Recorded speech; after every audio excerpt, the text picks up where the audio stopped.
Yeah, so we're going to be looking at how we can support children and young people with their social skills once they're entering kind of year 5, largely year 6, and then into secondary school stage. Kathy, if you could move on to the aims for me. So I'm hoping today to start by outlining why social skills are important for all our children and young people, to think about why teenagers with autism have difficulty in social situations, to look at significant areas of change and development during adolescence, and to think about the implications of those areas of change for children and young people with ASD, and then lastly to think about strategies and resources that will support children and young people to develop their social skills.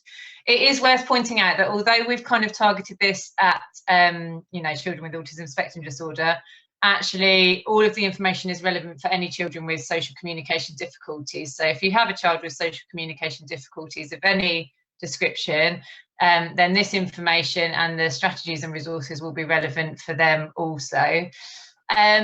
In addition, I was hoping to do an evaluation through Mentimeter with you today, but due to the difficulty in me screen sharing, we're not able to do that. So I will be sending a form to Kathy for evaluations, and it would just be really helpful if you could complete those and send them back to her after today's session, so that we can get an idea of how people viewed the content. Okay, thank you, Kathy. So firstly, I think it's important to think about communication in general. So there are different ways that we communicate, and it's awareness of all of these factors that help us to better understand our communication partners. So when we're communicating, we typically rely quite heavily on non-verbal information. We're also gathering information from our communication partner's speech, so through things like intonation and clarity and volume and so on. And we're also obviously reliant on language to be able to communicate with one another largely. And when we're talking about communication, we're meaning the process by which we share information and ideas, and language therefore is the code that we essentially use for that. And I think, these are all the different aspects of communication that we need in order to be able to interact successfully with each other. What it's important to recognise is that children with social communication difficulties, and particularly those with ASD, are likely to experience difficulty interpreting information from all of these different avenues. So whether that's non-verbal information, some children may have difficulty with their physical speech, and still others will have difficulty in either processing and understanding or using spoken language. Also, I think an important factor to be aware of is that 90% of our message is believed to be conveyed through non-verbal means, but nobody teaches us those non-verbal communication skills, although we do get taught language. So despite the fact that non-verbal communication is the main vehicle, if you like, that's not the mode that we are explicitly taught in, and yet it is the mode that children with ASD and social communication difficulties most struggle with. And therefore, is it surprising that they struggle to pick up those non-verbal aspects of communication when it is so hard to teach, and that's kind of their main barrier, essentially. So I think when we're thinking about communication, and it's important to bear in mind that actually we're talking about all of those different elements, and that any one of those could be presenting a barrier to our children and young people. Okay, thank you, Kathy. We know that there are various stages to developing effective communication, and obviously a young infant would be working through these from an early age. So to start with, young children will learn about the cause and effect implication of language and communication, and they know that, if they cry, they tend to get their milk that they need, get fed, or they'll have a nappy changed, or they'll be cuddled. So they're using communication to get their needs met, and most children will be able to establish that from a young age and to recognise the cause and effect of communication for that purpose. And then gradually, as they become older and more mature, this communication to meet their needs becomes more sophisticated and obviously develops into using language and using all of those non-verbal cues and so on. And there are other reasons that we choose to communicate as well. So whereas initially we might be using it for a solely needs meet purpose, as you know, as we mature and we become older, we start to communicate for pleasure, or for getting something to stop or to go away. But in a person with ASD, these fundamental kind of building blocks might be missing, and so that understanding might not be there. And it's worth thinking about these different levels within this pyramid and working out, you know, is there an element that's missing for this child and young person that we can focus our support at, where we can target that intervention? Do they recognise that? Have they established that cause and effect relationship? Do they recognise the things that they want to communicate about? Are they showing that desire to interact with others? And do they understand the purpose of language as a vehicle to meet their needs, but also for those other kind of higher order needs of, you know, just wanting to interact with others for pleasure or wanting things to stop and to cease? It's kind of recognising interaction at all of those different stages. We also need to think about how we support children with ASD where perhaps that desire might be missing. So sometimes they may not want to interact with others socially, and it's about how we can encourage that communication to continue, because actually if all of your needs are met, then where is the motivation for communicating? Why would you need to communicate? If you're using it purely to meet needs and not for other purposes like pleasure, then they wouldn't see any, you know, purpose to communicating with others. So we perhaps need to think about how often we're preempting their needs and how this is creating a reason for children not to communicate, and try and step that back a little bit and encourage, you know, their need to communicate for themselves. Okay. Thank you, Kathy. So obviously one of the main ways in which we use language is for social interaction and communication. If you could just keep clicking through, Kathy, until all of these are up on the screen. We're now going on to think specifically about social communication skills for our children and young people, because this is one of the main ways that we use language. We're using it to interact with others and to communicate. And these are the key processes that we would need, you know, that we work through developing. So we're building skills in listening and attention, our ability to greet others and to initiate interactions, using eye contact, turn taking, that often starts off in play and is relatively non-verbal, but then as we mature, we develop into that conversational turn taking that we experience in to and fro interactions, and the use of gesture, facial expressions, proximity, posture awareness. So there's loads of different skills there. And these are the key processes that we are all developing and that are kind of our building blocks, if you like.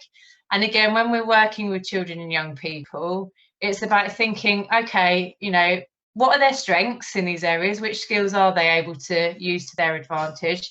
But also, which are the ones that they're perhaps finding more difficult, where we need to focus and target our support? And, you know, typically you would get strengths in some areas and weaknesses in others. And it's about recognizing how you can, you know, bolster the ones that they're good at and use those to support them in social situations, but also which ones are they finding more challenging and where do we need to target that support? And there's quite a list there, isn't there? There's a lot of things involved in being successful in social communication. And I think that's also worth bearing in mind. You know, the majority of us take this for granted. We use social communication skills on a daily basis. You know, and particularly for us guys in the roles we're in, it kind of goes without saying that we're fairly good at social communication because we're having to use those skills so regularly. So we are taking a lot of those skills for granted. But actually, for a young person that's struggling in this area, there's a lot of things that they're having to learn. And so it's about bearing in mind that there's many different aspects to this as well, and a lot of things for them to be, you know, trying to take on board. Okay, next, please, Kathy.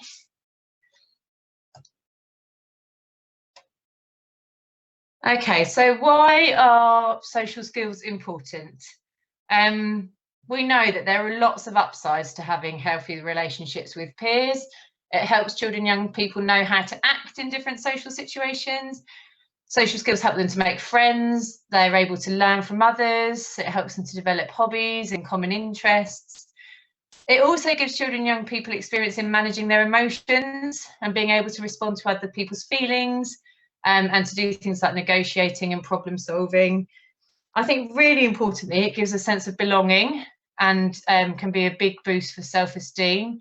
And it has a really significant impact on people's mental health and their overall quality of life. So social skills are really important for all of us. And actually, if that's something that you're finding difficult, then that can be a real challenge and quite anxiety provoking, can't it? But if we can get it right for these children and young people, it can really, add to their sense of belonging, add to their self-esteem, and just generally improve their kind of quality of life in general. But we do know that teenage social relationships are complicated, especially for older children. So, the further you get into your teenage years, the more complex those relationships become. And also, obviously, for children with ASD and social communication difficulties, they present a lot of barriers. They're full of unspoken rules, social relationships, which children and young people will find confusing. And our children with ASD and difficulties really need to work at learning those skills. They don't come naturally, they have to be taught explicitly. But importantly, they have to be learning those skills alongside those basic social skills that we've already looked at. So firstly, they've got to establish that kind of foundation of skills, if you like, that list of social skills and processes. And then they need to be adding in this further knowledge about all those nuances and unspoken rules and so on, and the messages that we kind of take for granted, essentially, on top of having those basic processes.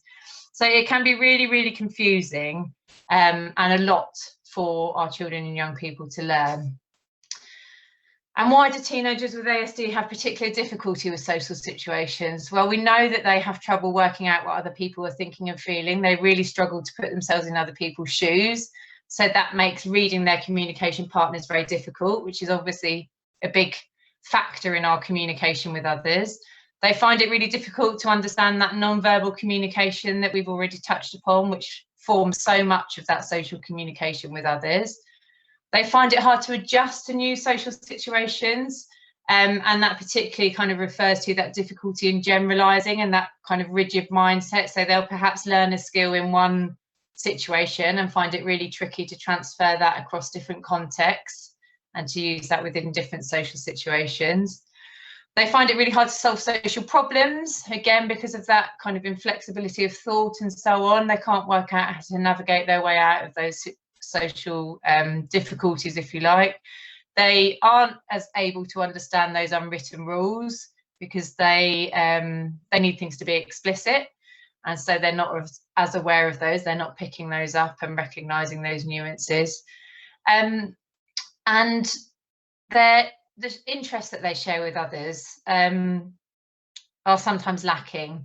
So we tend to find common ground with people when we're having those social interactions and communications. We find people with shared interests. But often teenagers and children with ASD have different interests to others, and they might be very fixated on interests, or they might have interests that are seen to be quite immature for their age. So they can experience a bit of a discrepancy there in sharing interests with teenagers of their own age, because often they're still if they're fixated on specific things, or they're showing a preference for things that typically appeal to younger children. We also know that they find it really hard to make and to keep friendships, so that maintenance is a real difficulty for them. And I think what we're recognising through this session today is that often children with ASD might have previously managed in their social skills and understanding up to a certain point, but then we start to see them encountering a bit more difficulty as they reach the later years of primary school and then into secondary school and adolescence. And their ASD needs kind of become more apparent in some respects. And that is largely because they are just facing bigger barriers in terms of social communication, because all of those relationships and so on are becoming much more complex and relying much more on these unspoken rules, as opposed to them learning specific social skills that they can use for set situations. Okay, next one for me, Kathy. And I think this hopefully helps to kind of send that message home a little bit, and to help us realise the difficulties that these youngsters are facing, because we know that adolescence is a period when those children and young people's attention and interest turns to all things social emotional, and that becomes the kind of focus and the centre of their world, essentially. You know, all of their concerns and successes and so on are generally linked into those social emotional aspects. And for children and young people with ASD, that's a really difficult place to be, isn't it? Because that's the very area that they find challenging. And I think this quote by Temple Grandin is quite apt, actually. So she says that while she knew how to be polite and to act appropriately in different situations and with different children, so her social functioning skills were good, she just didn't have that sense of social bonding that is so key to teenagers. You know, your world begins to revolve around your peers at this stage, doesn't it? And I think that's where children with ASD and so on can feel set aside from others in some respect, because they're not experiencing that social bonding in the same way, and they don't have that intense you know, focus and interest upon social and emotional aspects in the same way, because that just is so difficult for them. However, having said that, I think no, I'm going to retract a little bit before I go on to that. So it's important, I think, to recognise that you know, social skills remain a problem and remain a barrier for children and young people with ASD and social communication difficulties throughout their lifespan. So it's not something that's going to change for them. It's something they're always going to find difficult. And what we know is that the social kind of demands of adolescence just present them with a particularly difficult developmental stage that they need to work their way through. And that comes because they're having to learn all of those more complex social rules that haven't been apparent in the same way until now. So there's a lot more emphasis on having to understand things like humour and slang, a lot more need for them to be able to take on other people's perspectives and to understand emotions and situations, and also being able to interpret that abstract language and those social cues within the context of the social environments that they're in. And I think, interestingly, parents typically identify that social skills and the ability to interact with others where there are their adolescents' greatest challenges. So if they've got a teenager or young person with ASD, then they're recognising that actually it's this ability to engage in social communication at this particular stage that is the greatest barrier and presenting them with the biggest difficulty, and in fact having the biggest impact on their mental health and their overall well-being.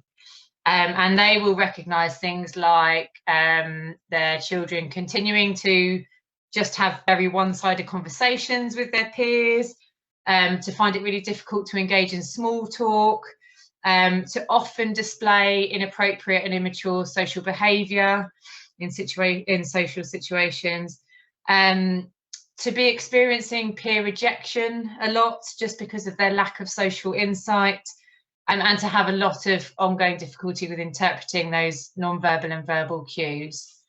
And interestingly, having been asked to talk to you about this today, it is something that I've been reflecting on quite a lot, and we are running, I assume a lot of you will know this, a parent consultation helpline at the moment to support parents in the community through KEPS. And I have taken a number of calls from parents with you know, teenagers with ASD who are talking about these difficulties, that their teenagers are feeling isolated and aren't able to engage socially with others, and that's having a real significant impact on their mental health and so on. So I think it is a real, you know, a real barrier for our children and young people, and one that we need to put some effort into supporting in order to, you know, promote general mental health for these children and young people. Okay, next then, please, Kathy. And so I think on the back of that, it's important to think about, okay, well, given all of that and given the difficulties it's presenting, how can we, you know, help these children to see social interaction positively when actually what we hear is that a lot of the time, you know, they encounter so many difficulties at this stage in relation to these social and emotional skills that often it's a really negative experience for them, and it's really anxiety provoking. So how can we kind of break that mindset and help them to view social interaction positively and to want to engage in that more?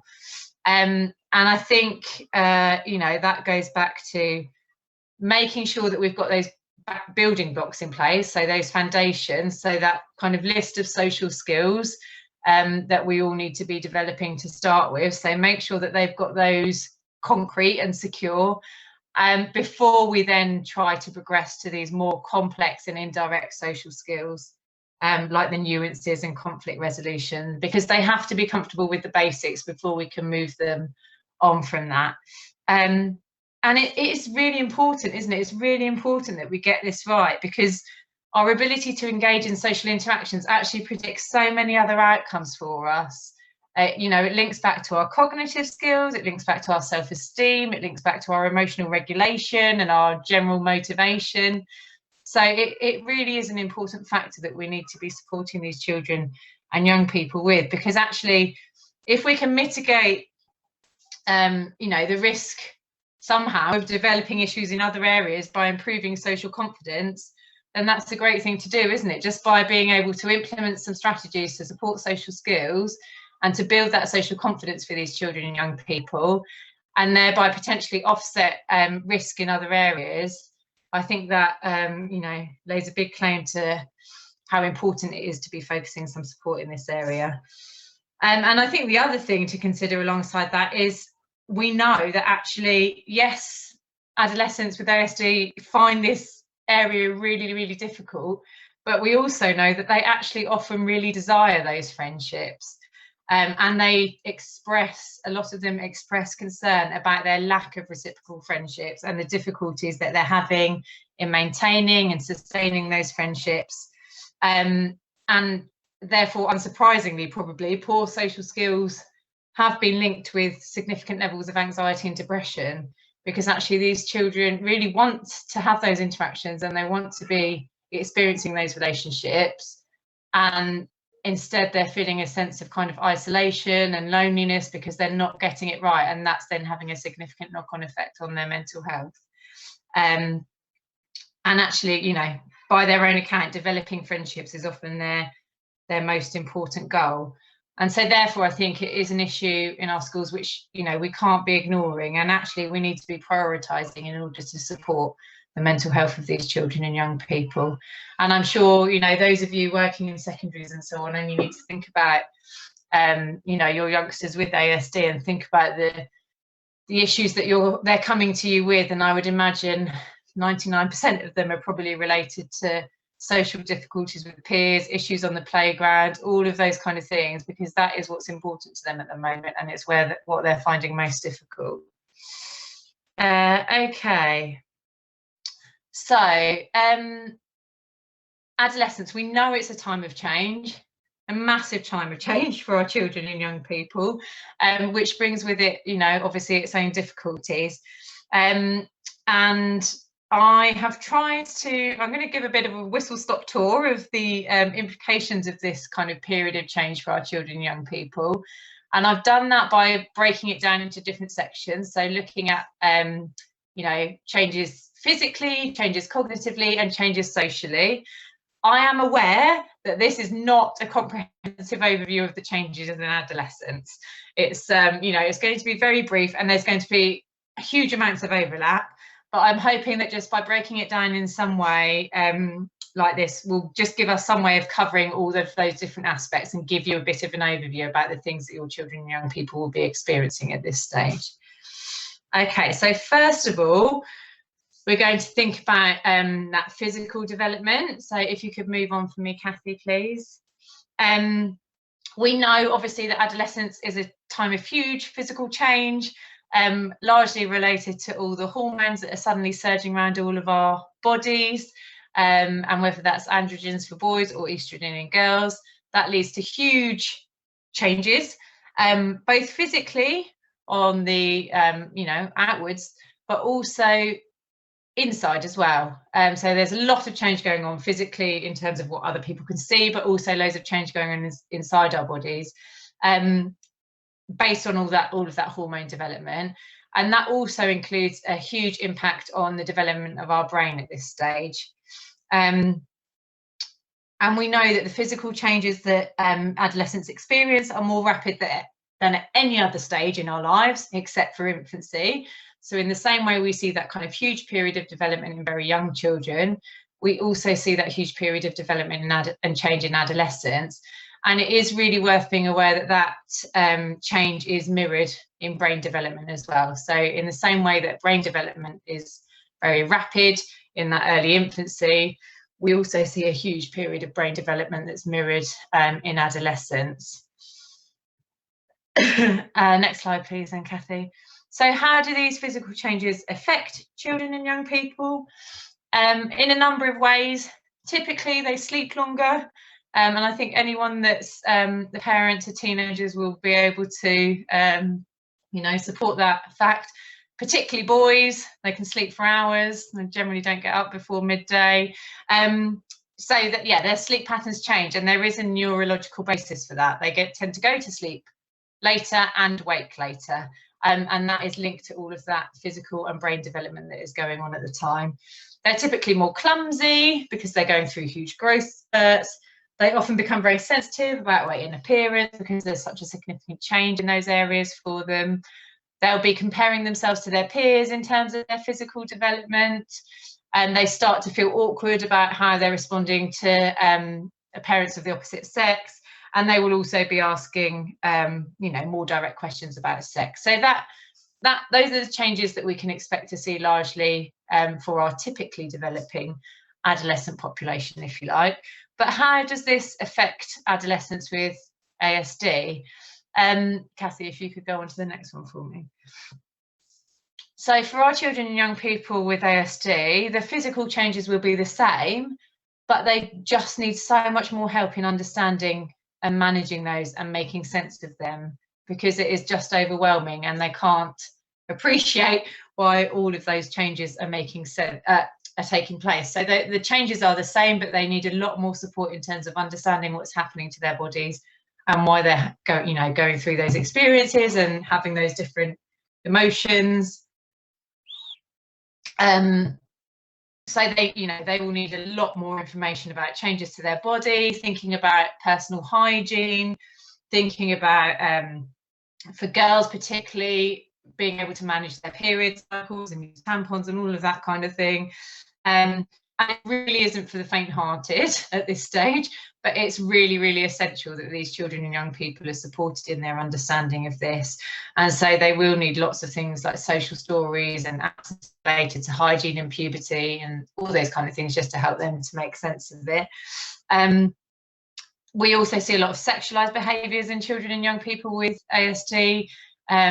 Again, because they're not recognising those social cues, they'll be forthright in how they're asking about it, and also, how they're displaying their attractions towards members of the same or opposite sex. And so it's about helping them to recognise the appropriateness around those behaviours and how to, be sharing those emotions in an appropriate way. I think it's also really important to recognise that there is quite a potential link between ASD and gender dysphoria, especially for young people that are female, potentially transitioning to male. And there's a kind of huge movement in this at the moment.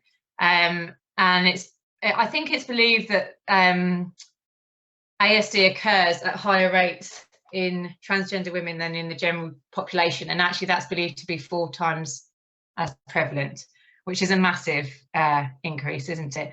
I don't really know the reasons for that, other than that there is potentially an extreme male brain hypothesis, or there might just be higher levels of male hormones in those children and young people with ASD. There's kind of all kinds of scenarios, but for whatever reason, there is a much greater link between people with ASD and potentially then experiencing some kind of gender transitioning, dilemma, for want of a better word. So And you can imagine that, you know, when you're confused in the main anyway about everything that's going on, if you struggle even to understand, you know, heterosexual relationships, then how might you be reacting to, you know, sexual feelings towards the same sex, which or, you know, to feeling that you're maybe in the wrong body, you know, all those kind of things. I think it's really a difficult stage for our children and young people, that if we're not careful can lead to, you know, some quite significant mental health difficulties. So it's really about being very open and explicit with our youngsters at this stage, and helping them to understand all those changes that are taking place, normalizing all of those experiences for them, and not shaming anything that they are experiencing. Okay, thank you, Kathy. Then there's also, obviously, alongside physical development, our adolescents are going through a period of cognitive development. So they're developing more advanced reasoning skills, more abstract thinking. They're able to think about thinking, so that process of metacognition. And yeah, Piaget had called this all operational thinking. And the idea is that this begins at around the age of 11, so as we're kind of hitting puberty and adolescence. And as children enter this stage, they are able to think in that more abstract manner, and to combine and classify items in a more sophisticated way, and to just be able to have a bigger capacity for that higher order reasoning. Whereas younger children tend to think in a more concrete and straightforward terms.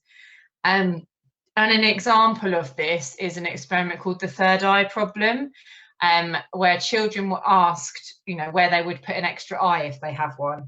And why they would place that eye in that position. And in this experiment, it was reported that 9-year-olds would largely suggest that they would put their third eye on their forehead. But by the time children got to the age of 11, they became much more inventive, and they would do things like suggest placing it on their hands so that they could see around corners and things like that. So they're just thinking in a much more abstract and higher order way. And that's another huge kind of area of development that's happening alongside that physical development that's going on. Okay, next for me then, please, Kathy. And so these changes in thinking can then result in changes in feelings and behaviour. So it enables our adolescents to have an improved ability to use speech to express themselves because of that greater higher order thinking. They also can result to more childish behaviour, especially if they're stressed, because they're kind of cracking under that pressure a little bit. They tend to be mostly interested in the present, and they're not really thinking about the past or the future. They engage in a lot of risk-taking behaviour, and it's kind of ironic, really. That's largely because their brains are more reward-seeking, so they get bigger hits from things like drugs and alcohol and risk-taking and all those things, and yet their brains are more vulnerable to the effects of that risk-taking than the adult brain, because of that huge period of brain development that's going on. So although they're kind of fired up to engage in that greater risk-taking behaviour, they're actually more vulnerable to the kind of negative consequences of that. So for example, if you have a brain injury in adolescence, then it's likely to have much more severe implications than if you had that same injury when you were an adult, because of this amount of change that's going on at that stage. There's also more consistent evidence of a conscience and a sense of morality in our teenagers, although some of us might question that, but believe me, that is what's taking place. There's also the realization that parents aren't perfect. I'm dreading reaching that stage at the moment. I can just about get away with being, you know, my word as being gospel, but I'm sure the time will come where it's given no attention whatsoever. Yeah, so, you know, we realise that our parents aren't perfect, they don't know everything, and actually at this stage our friendships and the opinions of our peers become much more important to us. And we also see that intense self-preoccupation and tendency to just take everything really personally. Okay, next then, please, Kathy. We know that most of this development that's going on occurs in the frontal lobe, which is also responsible for all of our executive functions like planning, reasoning, impulse control and emotional regulation. And obviously we also know that that is the area that our children and young people with ASD experience particular difficulty with, is those executive functions that are developing in that area of the brain. If you could move on for me, please, Kathy. So what do we know about these changes in cognition and ASD? We know that they will have difficulty in understanding those exceptions, because a rule is a rule and must be followed. We know they show that really rigid thinking. They have difficulty in generalizing their skills, difficulty in organizing and sequencing all of that information, in understanding cause and effect, and just that tendency to over focus on detail. So we know that they encounter difficulties in all of those areas of executive functioning that, are becoming more paramount at this stage, and all of those higher order thinking skills. Okay, next for me, Kathy. So how might these cognitive changes affect our children and young people with ASD? Normally at this stage, I'd be asking you to do the hard work and to think about that. But because of time today, we don't really have the capacity to do that. So, I think some of the things worth thinking about here is that thrill-seeking behaviour. So they will be engaging in that thrill-seeking behaviour that comes paramount with their adolescent brain, but they will have, due to being ASD, that very poor sense of effect. So they will be even less able to think through that consequences, and therefore they're at quite a risk of finding themselves in dangerous situations. That improved ability of teenagers in general to use speech and to express themselves kind of clashes with the rigidity that we see in thinking of children and young people with ASD, and so therefore that has significant implications for their social isolation, and we just know that they're likely to become even further behind, both neurologically and developmentally, in adolescence, because of all these changes that are taking place alongside the difficulties they already face, which is potentially why so many of them become socially isolated and depressed at this stage, because they are falling further behind their peers. They're not able to keep up in the same way with all of these changes, and the world just becomes a much more confusing place for them at this stage, if that is even possible. Okay, next for me then, Kathy. And then the last stage to think about is this element, the social development for these children. And we know that adolescence is just largely quite bad news for children with ASD, because it is their time for friendships. It's that time where peers become more important and influential than family. And it's also the time for belonging and rejection. And we unfortunately tend to see quite huge bullying statistics in secondary schools for children and young people with social communication difficulties. As we enter that kind of period of being a teenager, all of us go through that process of needing to develop that sense of self and that personal identity. And adolescence is that period where we're exploring our independence and we're developing a sense of who we are, as we make that transition from childhood to adulthood. And I think we can all remember back, it doesn't feel that long ago, cast our minds back to our teenage years and think about how confused and insecure we felt about ourselves at various stages, and how worried we were about fitting into society and our place in that. And that's exactly what these children and young people are going through. They're exploring, they're establishing that sense of self, and they're trying to experiment with lots of different roles, lots of different activities, lots of different behaviours. And that's really important for forming that strong identity and developing the sense of direction that we want later in life. But imagine how confusing that is for a child and young person with, ASD, when all of those kind of role explorations and behaviours and so on are taking place, and they're struggling to kind of process those anyway. And then everyone else around them is exploring with all these different things. It must just feel, completely overwhelming and completely confusing. And I think, having this knowledge can help us to think about all the different elements that they're potentially up against at this stage, and therefore why they might be encountering, more perceived difficulty at this stage, why we might start to see a kind of a stage where suddenly their ASD needs perhaps become more apparent. And it's just because of all these huge periods of change and development that they're now having to contend with, when they're basically only just kind of getting their heads around those kind of foundation skills in the first place. Okay, next slide, I think. Okay, so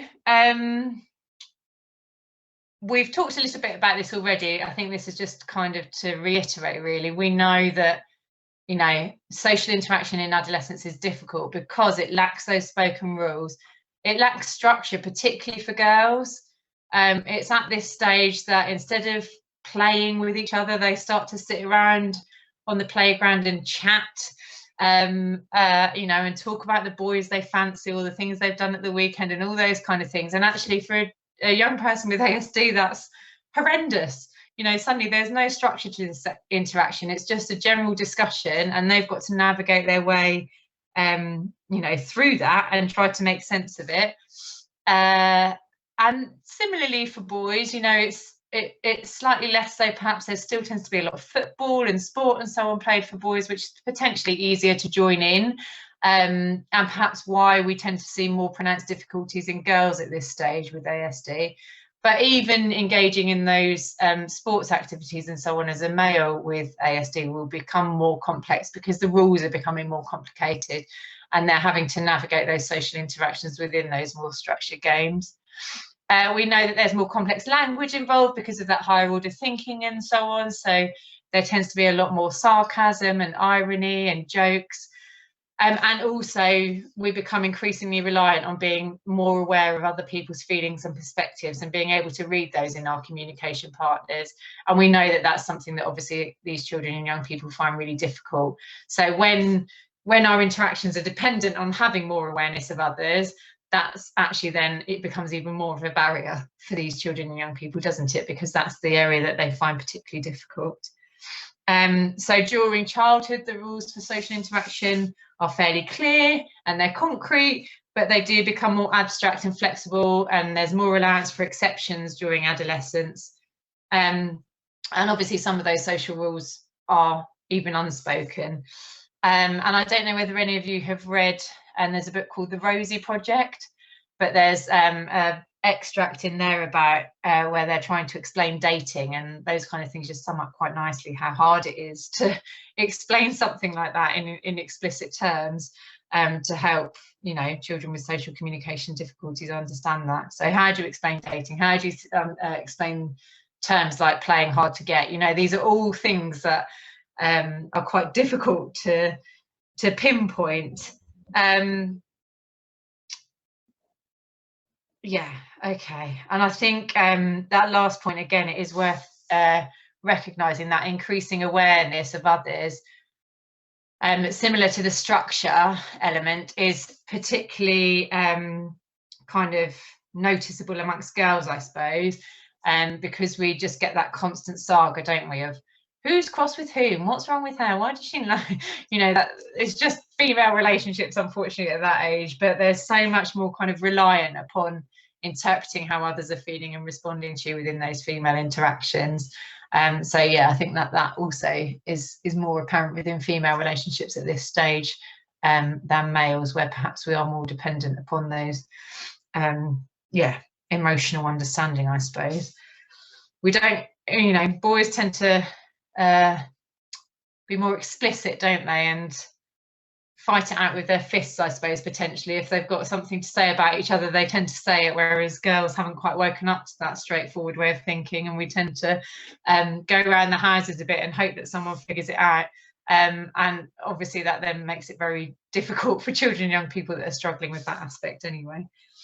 Okay, next slide then for me, Kathy, please. So what does this mean in terms of our you know, supporting our adolescents with ASD with these social difficulties? Well, it means that they're likely to start questioning more about their differences, so who they are, what their ASD is and what that means for them. Many of them will begin to feel more like an outsider and struggle to develop and maintain those peer relationships. We know that they tend to have much higher reported incidence of bullying and unhappiness. And we also know that in terms of those kind of relationships and sexual behaviour, that they tend to get that fairly badly wrong a lot of the time, and need a lot more support in that area. There's a lot more bullying and exclusion due to behaviour because they're just finding things so much harder at secondary than at primary school. And the world, because that world has just become much more unpredictable and confusing for them. Yeah, and I think there's a real role to play here in terms of, as I said already, supporting that kind of sexualized behaviour, and what is appropriate and what isn't appropriate. And they need a lot of explicit support in that area, which I think can feel quite uncomfortable for people, but it's actually really important in terms of keeping these children and young people safe.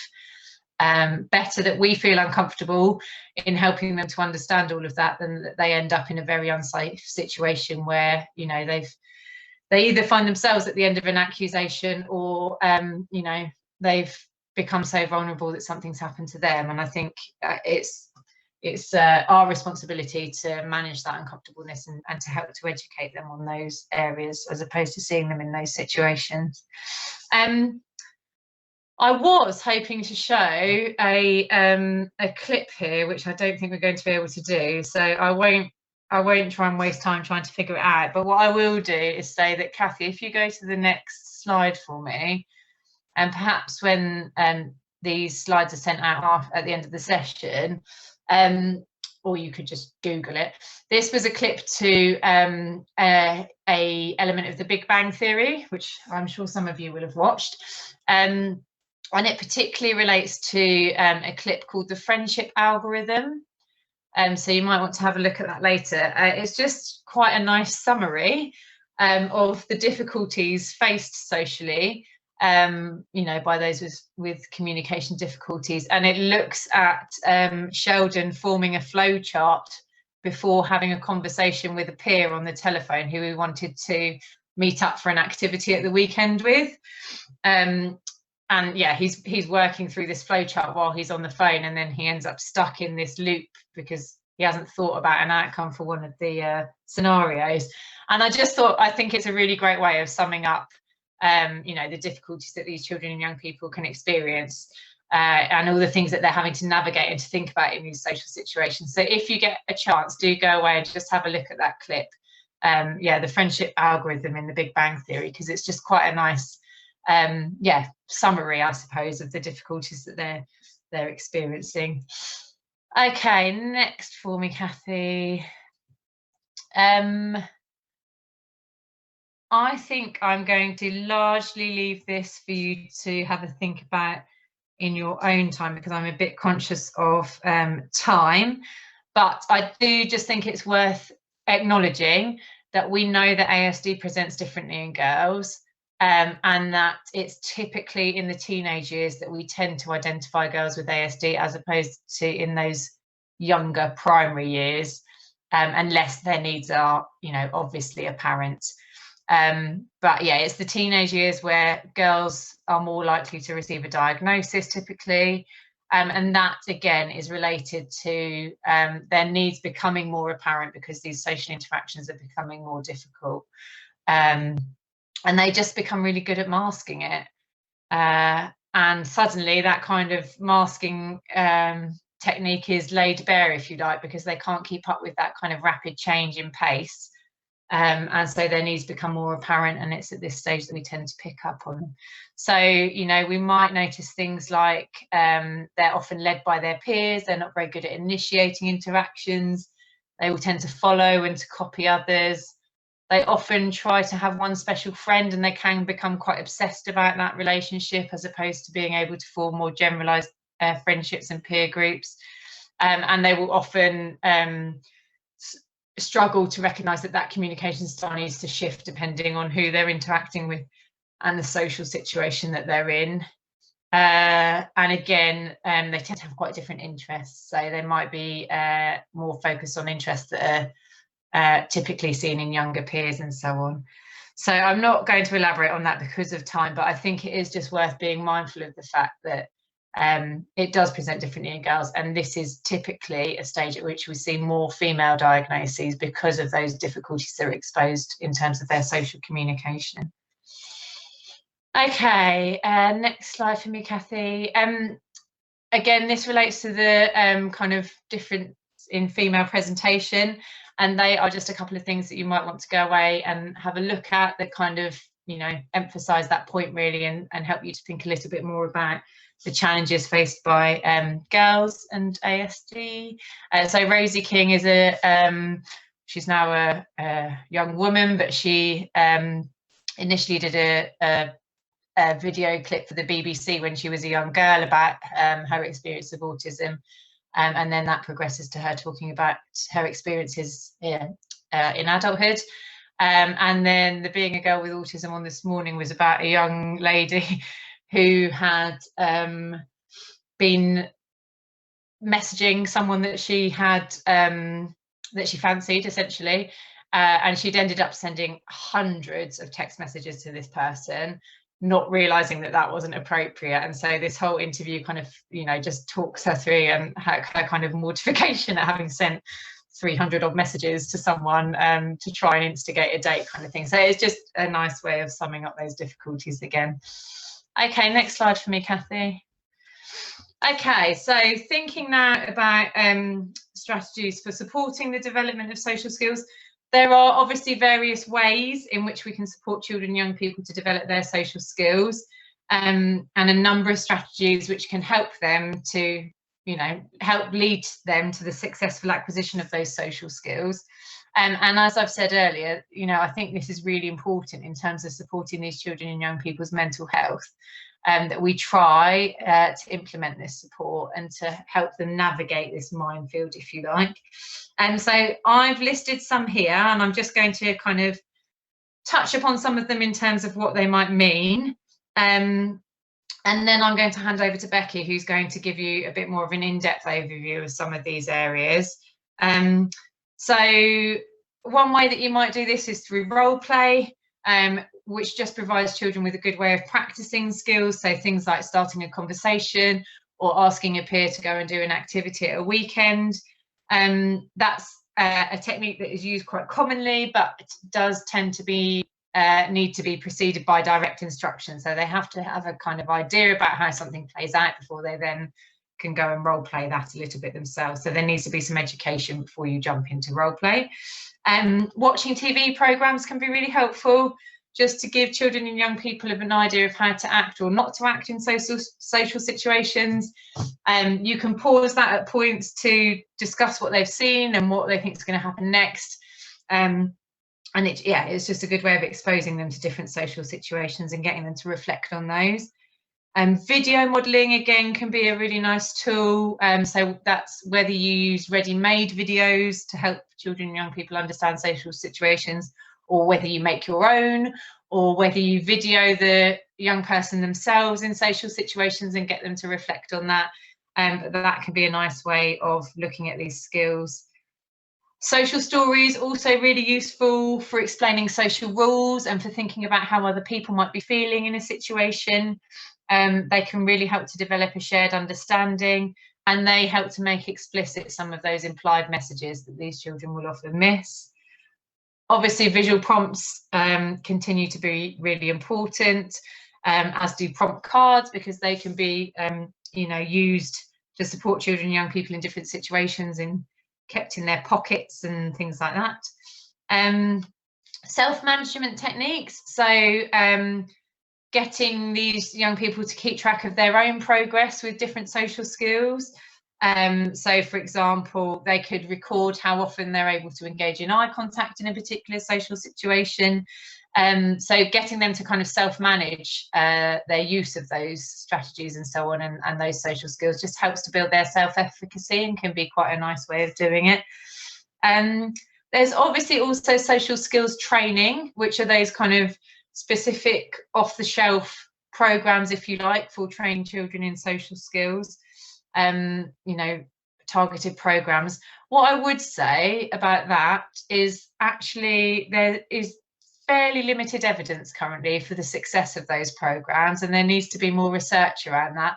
I think it's important is to know the child and young person that you're working with, know the areas that they're experiencing difficulty in, so have a clear understanding of the specific skills they need support with, and then be using a variety of these techniques based on what you think they will respond best to support them with that area, rather than going with a kind of ready-made program that you are using off the shelf that may or may not target what that young person is experiencing difficulty with.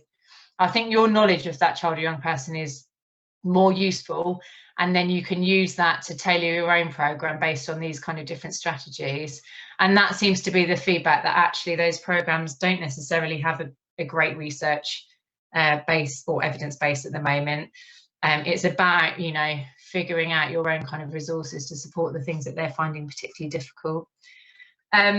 Social groups, again, can be really helpful. So whether that's local social groups where they can meet other children with ASD, or whether it's groups related to their hobbies and personal interests, all of those kind of things will help with socialising and making friends and sharing experiences. Social media can also be really helpful if used appropriately, because it can help them to connect with children that they know from school or from local groups. It allows them to take their time in their responses and thinking about what to say, and it also removes that need for non-verbal understanding. And I think it's also really important that whatever approach you use, you've got a specific target, if you like, to focus upon their sense of self-identity and self-esteem, because that's so linked with their social motivation and their social awareness, as well as their mental health, that, you know, whatever provision you're putting in place to support these children with their social skills, that really should be a key element of it, is just promoting their own esteem and self-awareness and identity. And then other areas that you might want to think about: parental partnership. So, you know, liaison with parents being key, because they often really know the things that their children are finding most difficult with and the specific skills they're finding hard. Peer modelling, again, really useful for them to see more able peers and to observe them in interactions. Peer education, I think, is a huge thing. So, you know, can we support these children's peers in their understanding about the difficulties that they're facing, so that they can be more empathetic and helpful in social situations and be supporting that child or young person, because they've got a better understanding of the difficulties that, you know, that peer is facing. And then also, obviously, incidental teaching, so being able to reflect on difficult social situations and problems as they arise for that young person, and giving them constructive feedback about how to handle that. And I think all of these strategies are just really important for building social confidence and self-belief of that child and young person, which I think can only be a good thing in helping to alleviate that anxiety, and therefore hopefully promote better mental health. What it is really important to be mindful of is that if you're using these skills, they should involve interacting with other people where possible, and they should be used in various contexts in order that those children can truly practice and master those skills. You know, we know that these children have difficulties in generalising, so it's about really using these techniques in a lot of different situations and settings, so that they are able to generalise that knowledge, because that will be crucial to their success. Okay. So I've probably gone slightly over. I'm now going to hand over to Becky, who is going to talk you through a few of these strategies in more detail. Okay, so anyone that doesn't know me, I'm Becky, and I'm a specialist support worker for Dover, appointed in March, went into lockdown, haven't really been out to see many people. Some of you have seen me. I've kind of made guest appearances at lots of lifts and things like that, so you've probably seen me a fair bit. But that's a little bit about me. Next one, please, Kathy. So touching on things that Claire said and trying to think of like practical resources that you can implement within the schools. Obviously, social communication aids are key to enabling students to communicate effectively. And we need to offer alternative methods of that to help them and guide them with it. So things like visual timetables, prompt cards, timeout cards and wristbands, and visual virtual tours can be useful. So visual timetables help the students recognise their day, gives them a sense of belonging, prepares them for change. I do think most of the visual timetables that I've seen are kind of set up for primary school and quite immature in their layout and their presentation. So just be mindful of that when setting up a visual timetable. Prompt cards, these are great for allowing the students to know what to do and when. They're often used alongside social scripts or flowcharts, kind of what Claire was explaining before about the Big Bang Theory, that kind of thing, hopefully working better than it appears that did for that gentleman. Kind of helps them have a clear method of how to interact. So it enables them to have a tried and tested method of response. So they're not thinking on their feet and they're not having to try and work out what other people are thinking at the same time. It gives them a kind of a generic response to certain situations. It's also a really good way of explicitly teaching those methods of communication and interaction. Timeout cards and wristbands, ideal for those students that need a discreet way to say, do you know what, I need something, I need a minute. So for the wristbands, there's these I'm okay, I'm not okay, literally flip over on your wrist. Teachers can see it at a glance and then make an opportunity for that child to either leave the room or have some sort of dialogue with the teacher. Just means it's quite a discreet way rather than having to have a full, you know, as they feel they're getting stressed or they feel like they're becoming anxious, it's a visual prompt for the teacher really, for them to step in and help regulate that child. The visual virtual tours, these are great because when children explore different situations, anyway, it's really overwhelming. And I think as adults, we find that too, when we go into a different building or your room changes at uni or different things like that, it senses it enhances your anxiety of that time. And then you start getting panicky about everything else that might possibly happen. So for these children, those sensory needs like the bright light, the different lighting, it might be that there's lots of different background noises, it might be a hum, and not a lot of what these children can hear and experience, we don't seem to pick up on. So I think it's really important that we think a little bit outside the box. So if a child is having a difficult time within a certain room, is there a reason for that they can explain? Is there a reason for that? Has somebody painted the room recently and it still smells of paint? Or is there other things that are creating issues within that room? Because they will have an effect on how well that child can communicate and have that interaction with you. Sometimes they won't be able to communicate those thoughts and feelings, and it's just a kind of a process between you both to try and decipher what the issue is with that room, that person. But with visual virtual tours, it kind of takes away some of those pressures of those added sensory issues for those children. Next, please. So there's a variety of interventions, as Claire was saying. There's lots of ones that are, here's an intervention, do this. But the best methods are where people have taken bits from all different aspects and made it work for that child. And again, as Claire said, knowledge of that child is fundamental to all processes. You really need to know your children, and it is difficult when they go to secondary because they've got many teachers. They haven't got that one sturdy teacher and 30 children. They've got different form groups, they've got different PE groups, and trying to work all those peer interactions and teacher interactions is really difficult. So knowing those children, having some responsive adults that know those children really well is key.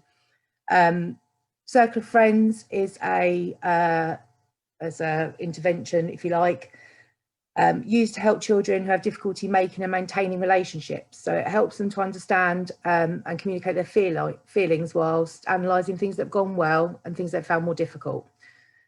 It's not adult directed, and the adult purely acts as a facilitator for the group. So the group is normally between 6 and 8 children, one of them being the focus child. They would generally meet once a week for 20 to 30 minutes for sort of 6 to 8 weeks. And the idea is it's a peer support process. So what's gone well for you this week, and the focus child can then identify what's gone well for them. The peer group is there to support that. So actually, well, we recognise that you did really well when you spilt your lunch on the floor. And we really liked it when you went and got a different plate, or those things, that they can recognise the things that child did really well. So it kind of helps with the child's own recognition. They also look at things that didn't go so well and what could they have done, and do they have any different methods? And it is about that collaborative approach to it. So it also enhances the peer knowledge and understanding of the child, which is really, really important when we're talking about inclusion and a society that wants children with all different aspects, all different ideas to be a part of it. So I think it's really important that we do upskill the peer groups as much as we're trying to upskill the focus group. Social stories, many of you will have used these. They are transitions, they help prepare for change. They're particularly important for transition to secondary, where possible using pictures of the teachers they're going to see, the rooms they're going to see, rather than generic symbols or pictures, because actually you want it to have meaning, you want it to be personalised, and you want it to be important to that child. So for them to understand, it's much better if it can be very personalised to them. A good way to follow up with that is to do virtual meets with the teacher over Zoom and things like that, the virtual tours, and just kind of feed into all of those aspects, so it becomes a kind of a holistic approach to it. So a social story should describe a situation, a skill, or a concept. It should be adjusted to meet the needs of the student, and obviously should be personalised, like I've just said. It's written in the first person and the present tense. Half of that social story will enable the students to see what they do well already. So you want them to know what's going well for them, what they do well, and it enables them to learn what to do in a given situation. It explores the feelings of others alongside their own actions and feelings in a really concrete way, really, and without the ambiguity of conversations. Socially speaking, it's more primary based, but obviously will be dependent on developmental stage of the children you're working with. It's a series of sessions that enable children to learn social interactions. So it's got some really good assessment tools in the back, so you can kind of work through them with the children so they can see how much they've progressed. So that's quite a nice way of looking at things that they've done well, and monitoring the progress they've made. It's also got a really nice section about how to rehearse social situations that require interaction. So things like going to a cafe, you know, so role playing that event. So what would you do? How do you choose from the menu? How do you ask for that? What will happen then? Will they ask you if you want salad or chips? Those sort of aspects that we don't necessarily think about when you really need to break down all the interactions that we have and take for granted and really work through them systematically. There is a game, I think, that is widely available with that as well. I think Julia said she's used in the past, but I could be wrong on that. Comic strip conversations, again, great for secondary age children, usually done alongside an adult. Simple drawings are made, and speech bubbles and thought bubbles added. And you primarily use it to discuss and analyse difficulties the child may have experienced. And it gives an opportunity for the child to think from their perspective and the other's perspective. Adding in about emotions, how they were feeling, how that other person might have been feeling, and these can be like colour coded to represent the emotions, which I'll come on to a bit later. Talking about is Black Sheep Press Limited. So it's basically a big picture that depicts a scene, has 4 accompanying smaller pictures, which have possible consequences to the initial scenario. The child discusses the larger picture and describes the scene, what the character might be thinking, what's happening, what might happen. And then the smaller pictures will give some appropriate and some inappropriate solutions to that concern, that scenario. So you then give time for the child to explore those different scenarios, and think about the consequences of those scenarios. If they went with that one, what would happen? How would that make someone feel? Is that the right one? And kind of understanding which best ways to deal with that social situation. There is a pack on there called Talking About Secondary School, which obviously can be quite useful because everything is very different from primary to secondary. Often in secondary, there's a very strict uniform. As I know from my experience, my children, blazers are quite itchy, ties are quite annoying. buttons are very tight around your throat, and all those things. So it's kind of a way of thinking about how you prepare your children for those things. There's also an app I think you can download to an iPad, but I am not technologically minded, so someone else would have to explore that, I think.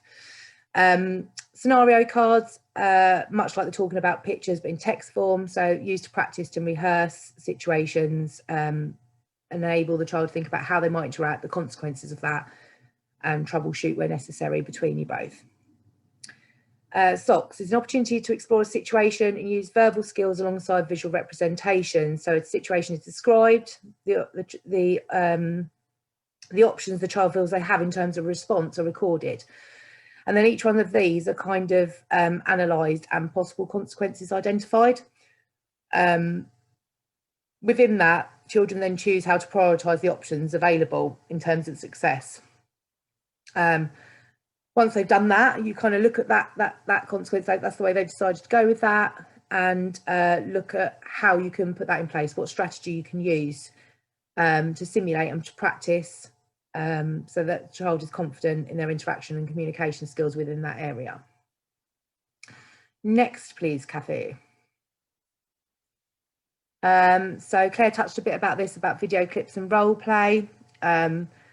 So they offer opportunities for students to analyse social interactions and create social scripts for similar situations in their own lives. So some students with social and communication difficulties find it difficult to generalise the skills they've learned and to apply them in different situations. So this may need to be taught explicitly to them. So one way of doing that is watching a clip of a soap opera or something similar.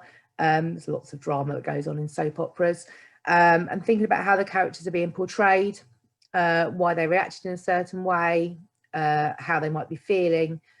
Look at how the child knows that. So is it because they've got a really big frown, that's how they know they're really cross, or is it because their fists are clenched and that makes them cross, and those sort of things, so they can kind of start to pick up those non-verbal cues of social interaction. You can obviously link this to the child's own experiences if appropriate and if knowledgeable enough about that. So obviously only do that with, take care when doing that, because that opens up a whole different sphere of what you're doing. So similarly, this can be done with stories, characters in storybooks as well, not just in video clips and role plays. Videoing the student with their own interactions and the interactions with their peers enable students to analyse non-verbal communication, social cues, and their own self-awareness of what they're doing well and what maybe they're finding really difficult. Sometimes it's quite a good way of showing them that actually they're not doing that badly, because sometimes I think we have a really negative view on how we're going to come across and how we're going to do things. But sometimes seeing it back makes you recognise the fact that actually it wasn't as bad as you thought. You didn't fluff it completely. It's okay. And I've said fictional stories are a method of exploration of thoughts and feelings, thinking of different perspectives. Next, please, Kathy. Any of you that know me will know how important I think that this is. So for me, children need to feel good about themselves. They need to feel positive. They need to know all the things that are great about them, because there is always goodness within each and every one of them. And I think sometimes we, as a society, we depict all the negative things, and we really struggle to find positives. Annoyingly, my team will tell you that I do try and find a positive in every situation, which can cause difficulty at times, but I do try. So it's really important for all students to feel valued and have their successes celebrated. But for children with social communication difficulties, it's key to identify the good things. Some students will really enjoy public praise and celebrate their successes, but others might prefer a discreet "well done" in their ear, or a sticky note saying "really proud of you." Just depends on, again, it's about knowing your child, knowing what works for them. Some will absolutely recoil in horror that you've asked everyone to go "well done, way." Other people will be like "yes" and take a bow. So really it's about knowing each and every one of those children and knowing what will work for them. Equally, it's important for staff to narrate what's going well. So if you see something that's going really well, it's important to be really explicit. So well done. I love the way you told Peter how you were feeling. I think it really helped Peter to understand you were feeling cross. Really explicit, so exactly what you saw, what was great about it, so that they can recognise that in themselves. Really focus on the good. I think it's sometimes really difficult when students display high levels of behaviour that is unwanted, and the focus gets put on that, but actually all you're doing is reinforcing that. So really, it's really important just to praise the good and ignore the bad where possible. Obviously, there are consequences to things, and some situations can't be ignored. But it's about being mindful of, is that really important enough to pick up on right now? And have I celebrated all the little wins that we've had along the way? Peer groups really help students identify their place in the school community, and it really helps them to build those trusting relationships with their peers that they really struggle with. As Claire said, adolescence is hugely difficult. I think it's hugely difficult for every single child, and those with social communication difficulties, it's even trickier. Just trying to understand what on earth is going on. And I think sometimes if you put yourself back in the shoes of how important that was, that somebody wore the same dress to that situation, and how much that absolutely broke you inside. Whereas now you would probably go, shows a good taste, great. I think it's about understanding the differences, that how we react then and how we would react now. Ensures students are able to understand where they belong. So quite often with children with difficulties, we're taking them out of class and we're doing this with them, we're doing that with them, and we forget that they're part of a class, and they really need to be reminded that they're part of that class, and that is part of their community, and they're part of the school, and where their place is in that. Emotional security, I cannot even stress this enough. It's something I'm really passionate about. Trusted adults are key. Students need to build safe and secure attachments with staff and their peers. And if children don't feel safe and that they're valued, they won't be in a place to learn. So all the other academic side of it comes after feeling safe and secure. I think just having that person that remembers, I don't know, you went swimming at the weekend and it was a gala or something, and you were quite worried about that on Friday. So when that child comes in saying to them, oh, how did that gala go? How did you do? Was it okay? Blah, blah, blah. Remembering, so that child goes, oh, they did remember. That was important to them. And that important enough, they remembered that the whole weekend and found me to ask me how it went. Vital staff and peers have regular opportunities to celebrate their strengths and abilities of the individual student. Mind mapping is really good as a visual representation, and peers and staff can feed into the mind map so the students can see the attributes that they have that others admire. Quite often you don't see your inner strengths, I think, until some people point it out, so that's really key. Next, please, Kathy. Managing feelings is key for all children, but especially those with social communication difficulties. So it's fundamental to promote positive relationships. It becomes increasingly difficult through puberty and adolescence, as Claire explained. However, there are ways that we can aid this and help students to be more emotionally aware.